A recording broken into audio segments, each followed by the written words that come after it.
હિન્દુ ધર્મમાં વિશિષ્ટ મહત્વ ધરાવતા શીતળા સાતમની ઝઘડિયા ખાતે શ્રદ્ધા અને ભક્તિભાવપૂર્વક ઉજવણી કરવામાં આવી હતી.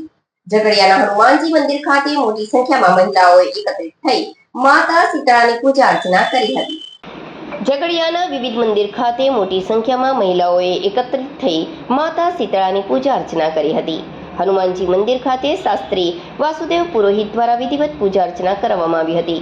તેમણે આ તહેવારનું મહત્વ સમજાવતા જણાવ્યું હતું કે શ્રાવણ માસના કૃષ્ણ પક્ષની સાતમના દિવસે આરોગ્ય અને સુખ શાંતિ આપનારા શીતળા માતાજીની પૂજા કરવાનો મહિમા છે. પૌરાણિક કથાઓ અનુસાર માતા શીતળાને ઠંડુ અને વાસી ભોજન અત્યંત પ્રિય છે.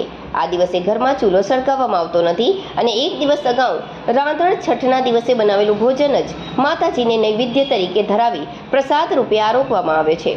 આરોગ્ય અને વૈજ્ઞાનિક કારણ શ્રાવણ માસ એટલે કે ચોમાસાની ઋતુમાં હવામાન બદલાતા ઓરી, અછબડા અને ત્વચા સંબંધિત ચેપી રોગો ફેલાવાનું જોખમ રહે છે. શીતળા માતાજીની પૂજાથી પરિવાર નિરોગી રહે છે અને ચોક્કસ પ્રક્રિયાથી તૈયાર કરેલો ખોરાક શરીરની રોગ પ્રતિકારક શક્તિ જાળવવામાં મદદરૂપ બને છે.